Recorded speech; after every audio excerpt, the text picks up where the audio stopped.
நம்ம இன்னைக்கு பார்க்க போகிறது பார்த்திங்கன்னா வறட்டு இருமல். இந்த காலகட்டங்களில் இருமல் அடிக்கடி வருது. இதனால் நம்ம ரொம்ப பயப்படுறோம். அது நமக்கு வந்தால் பிரச்சனை இல்லை. அதே நம்ம குழந்தைகளுக்கு வந்துன்னா ரொம்ப பதட்டம் அடைகிறோம்.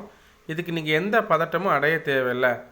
இப்போ பார்த்தீங்கன்னா பெரியவங்களுக்கு இந்த இருமல் வர்றதுக்கு காரணம் சளி உறைஞ்சி அதனால இருமல் வருது. இதுதான் குழந்தைகளுக்கும் சளி உறையதுனால ஏற்படுறது தான் இருமல். சரி, அதுக்கு நம்ம என்ன அக்கு ப்ரெஷர் பாயிண்ட் கொடுக்கலாம் பார்த்தீங்கன்னா, நம்ம நெஞ்சு குழிக்கு கீழே உள்ள அந்த பள்ளத்துலேயும் அது கீழே 2 எலும்பு இருக்குது.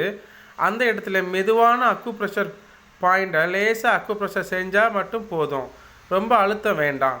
அப்புறம் பார்த்திங்கன்னா பெரியவங்கன்னா சீரகம், நாட்டு வெல்லம் இல்லது பனக்கற்கண்டு இந்த 2யும் பொடி பண்ணி அப்பப்போ கொஞ்சம் சாப்பிட்டு சுடுதண்ணி குடிக்கலாம். சின்ன குழந்தைகளுக்கு இது நம்ம கொடுக்க முடியாது.